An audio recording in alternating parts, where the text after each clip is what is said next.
they almost seem polar opposites in terms of how social media covers a particular fandom and then general media covers it. I think there's a lot of because you kind of break into these little groups on social media and you can find the groups that support you, and then as soon as someone kind of comes in and attacks what you love, everyone like just like berates them until they leave.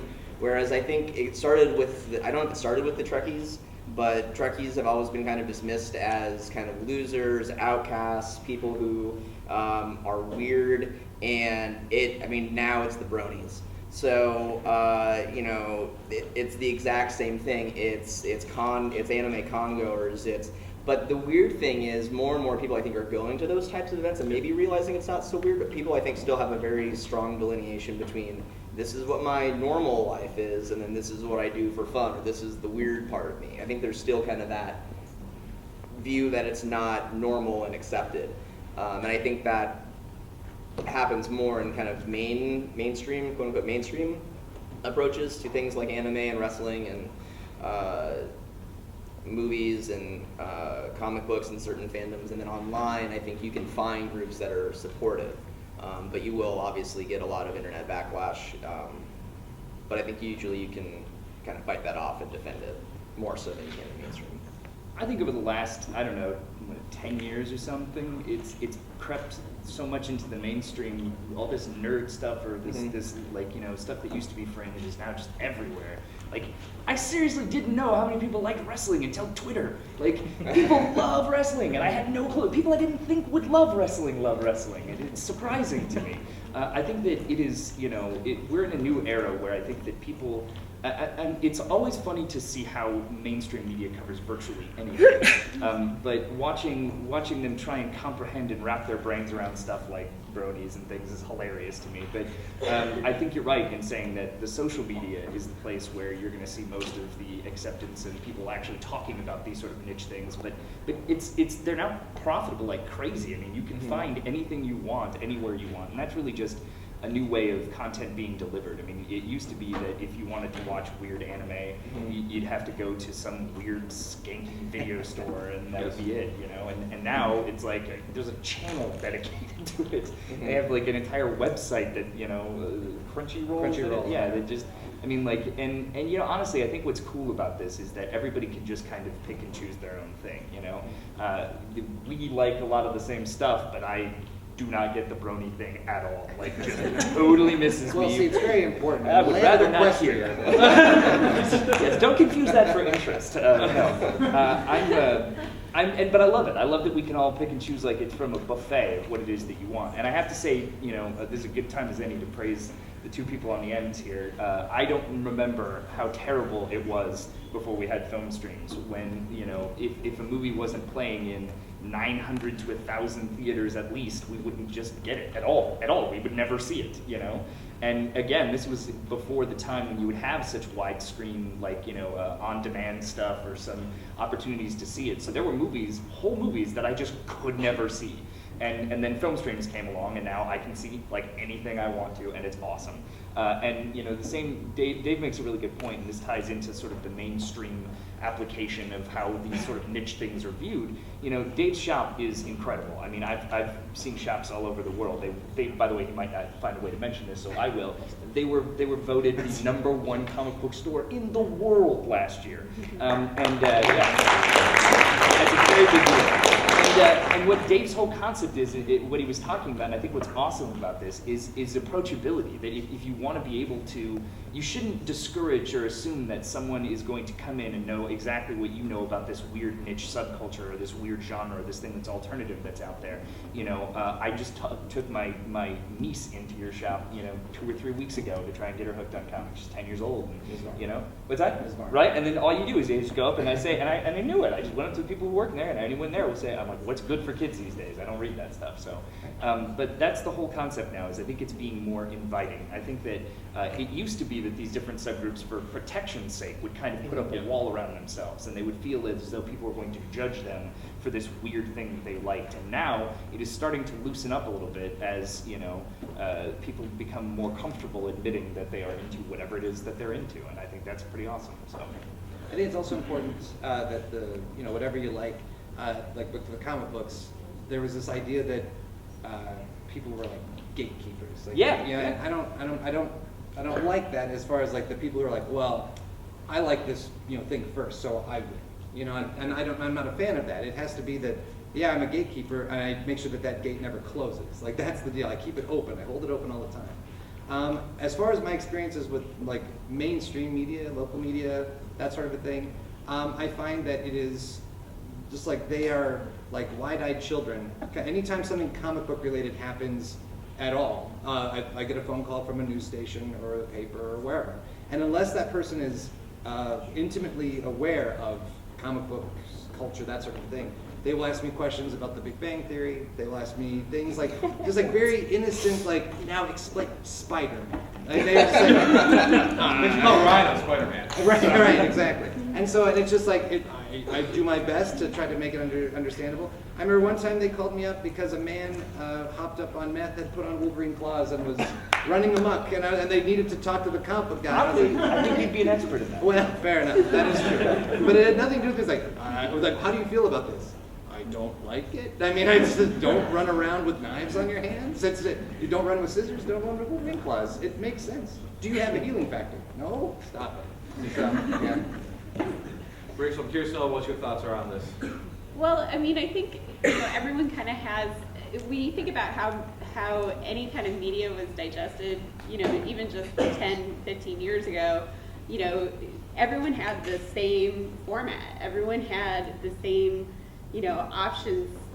The same very few options of the nightly news and CNN, and everyone news is being delivered to them the same way, from certain people. And now, you have your Twitter page and you choose who delivers the news to you. And so, everyone kind of has their own curated version of how they consume media. And it really helps to generate these, these little worlds of people who are interested in these different random subtopics and subgenres, and to create these amazing international communities of people who are doing what we're all talking about, which is art sharing, which I think is such a beautiful way of relating to people. If you both love a certain band, or if you both love a certain movie, that you have something in common that's beyond words. That's really such a great basis for friendship and for relationships and for community building, and I think it's awesome. All right. Which leads us actually to Tiffany's question. How has media changed since you began your career? And a lot of you have touched on this already, but if you'd like to aim at that in particular, and then we're going to get to wrestling. Just so you all are going to say this, that it's starting to trend on. I also don't get that, so I will have very little to say. So Bronies wrestling would be like the most impossible thing to be done. So let's talk about how has media changed since you began your career. Well, for me, the number one thing that I've noticed is this entire trend towards social media, and I have one problem. I love what you're saying as far as art sharing goes. I think that's vital and totally important. But it gets trickier when you start talking about news delivery, because it isn't journalism for people to just report things on Twitter. Those things haven't been vetted. We don't know the opinions of the people doing it. And a classic example, and again, I'm not downplaying social media because it is incredibly important. Things like the Ferguson protests wouldn't have happened without Twitter. I mean, they just wouldn't. They were coordinated on Twitter. The emotional reaction was cultivated on Twitter, and so it is vital in that regard. But also, misinformation comes out so quickly. Going back to Ferguson as an example, when the two police officers were first shot, there was a whole bunch of misinformation. They said that it was somebody in the protest. It turns out the person was 150 yards away, which is a football field and a half away from the protests. And so, it's important to remember the hardest part has been that everyone gets this idea that citizens are all journalists now, except journalism requires training, and it requires experience, and it requires a way of processing information and vetting information to make sure that it's the best possible information. And so I think the biggest problem that we have right now is that we don't have enough faith or trust in people who are supposed to be giving us that information, as in the actual journalists. And you can tell that some of them still do take it quite seriously. Brian Williams wouldn't be suspended from NBC right now if they didn't still have some standard of journalism and ethics that they were trying to hold people to. So I think the dangerous part is this new generation that was raised inside of social media. I'm curious to see the more they age into the professional world, how journalism is going to reconcile that they grew up believing that everybody's opinion is exactly the same on every single issue, because that's not true. Some people know stuff and some people don't, and when it comes down to things, I all the time people will tell me, because I'm a film critic, that my opinion is just one opinion, and that's true. It is just one opinion. But like last year, I watched like 415 movies. Like I know more about movies than most people do because I watch so many of them, and that means that while my opinion isn't necessarily better than anyone else's, if you've only seen 10 movies last year, my opinion is more educated than other people's opinions. And I think that that's where we start to get into some interesting things, and that's the big conversation that I think needs to be had about media moving forward. All right. Other thoughts? Do you guys still watch Page One in your class? We can't. Yeah. We're not able to because it's not on Netflix anymore. Oh. They pull it off streaming. So. Oh, well, there's But this, it's so good. there's this great Right. documentary that talks a lot about what Ryan's talking about that we played a few years ago. It's called Fantastic. Page One: A Year Inside the New York Times. And I mean, the New York Times is such a precious entity for everything that Ryan said. And David Carr has this amazing scene in I it. He know. passed away at his desk 2 weeks ago. He's only 58, amazing guy. And just huge tribute to him. I just wanted to say something about that because there's this amazing scene in it where he basically rips the Vice guys and like he just freaks out on the Vice guys because of everything that Ryan's saying, because he really feels strongly that what they're doing isn't journalism and it's being played off that way. So. Sorry. No, go ahead. I was going to say that one of the things I've noticed since pretty much if anything happens, comic book news, people want to come in and talk about it. Did you watch a show last night? Did you see this thing? But like yesterday, Ryan had a little imbroglio on Facebook about there was a variant cover. Someone was wrong on the internet. I know. right? Someone was wrong on the internet. Surprise. It was a variant cover that DC was going to release. It's not important, but there was a firestorm that was surrounding it, and I think it bears to a larger point that they are not going to release the cover anymore. So the social media basically squashed this thing that was going to happen that people did not like. But I've also known that they kind of do this where they'll like send out like a probing, like, what if we did this thing? And then all of a sudden, like, no, don't do that thing. And then it changes the entire arc of their plan. So social media can also kind of dictate then what we were going to read, and that's, I think, kind of huge too. Like, It's huge, this isn't. Imagine if someone was making a movie and midway through filming they were actually able to change the direction rather than having like the test footage, and then you get the media saying, oh, the movie had to be taken back for another 6 months worth of shooting, and now the movie is like besmirched by that, or it's cost so much money, let's not go see it, whatever. So it alters like the reality of the thing that they're trying to create. I think, well, my quote-unquote career's been like kind of short relative, I think, to some of the other people on the panel. But the thing I've noticed is, I used to think Facebook was kind of going to be like the big media thing, and I think it still is to some extent, but it's definitely shifting to like Twitter and Instagram, I think.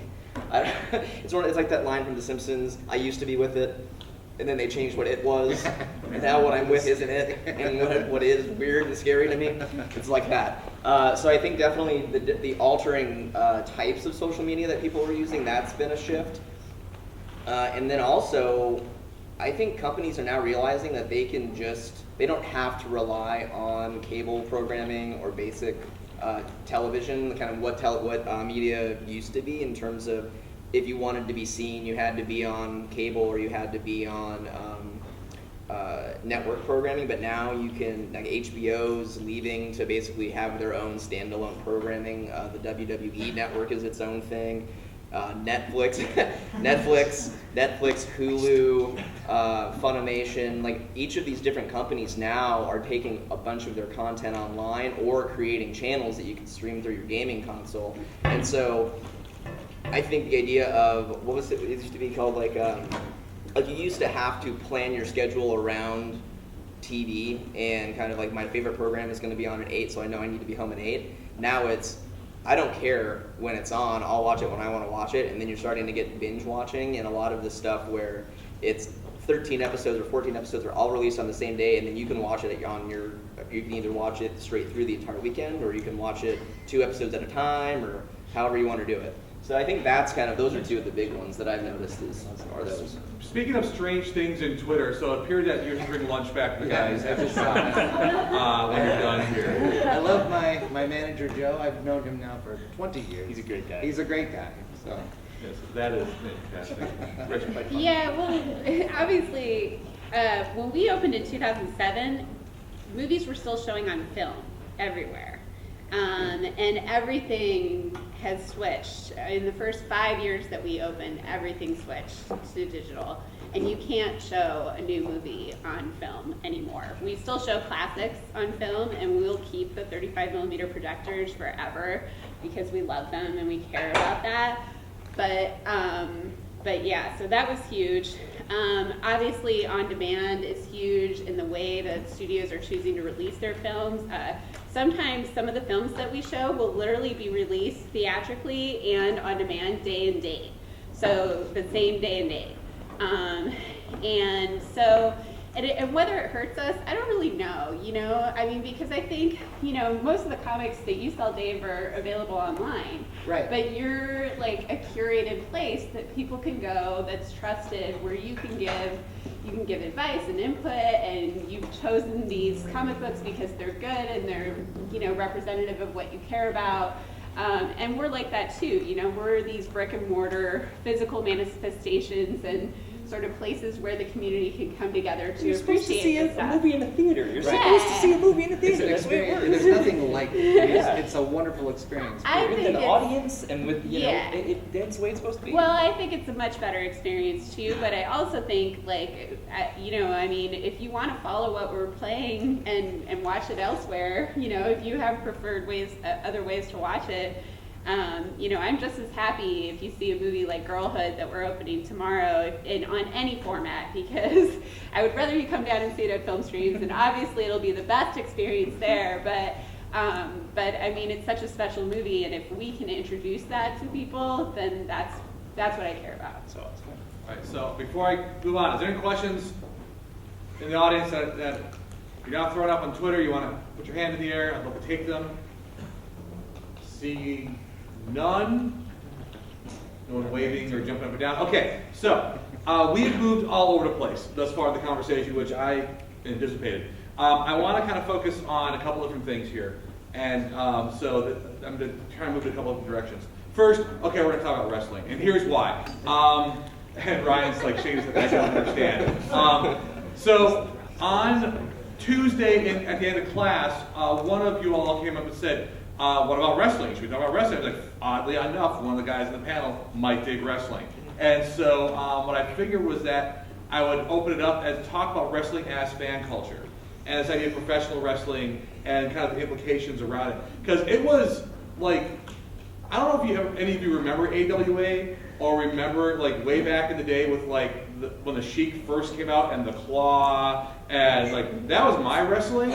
And so like Remember Captain Lou? Right. Captain Lou was Mike part of it. had his name Hogan's Captain Rockin' Lou Wrestling. Albano. And Rachel's cat named Captain Lou Albano. That says something. So it was like primetime wrestling was this weird thing, and no one really talked about it when it was on, but yet it had this massive commercial success, and then it died.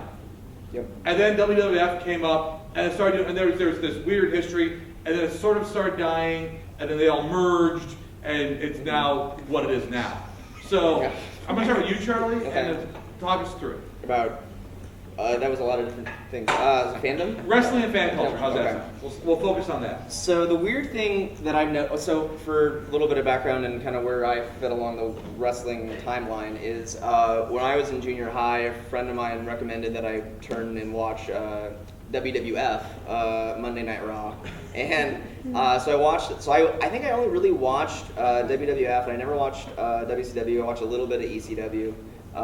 And for about 4 or 5 years, and this is kind of at the height of what's the Attitude Era, which is when you had The Rock and Stone Cold Steve Austin and Mankind, and like they were hosting SNL. Yeah. Like they had this huge cultural momentum, and then the bottom fell out, and then it kind of went away, and then now it's slowly coming back, but not nearly as much as it used to. And I think right now we're wrestling, and I got brought back into wrestling because of small independent wrestlers that people knew about from YouTube videos that people were posting online, that the fan base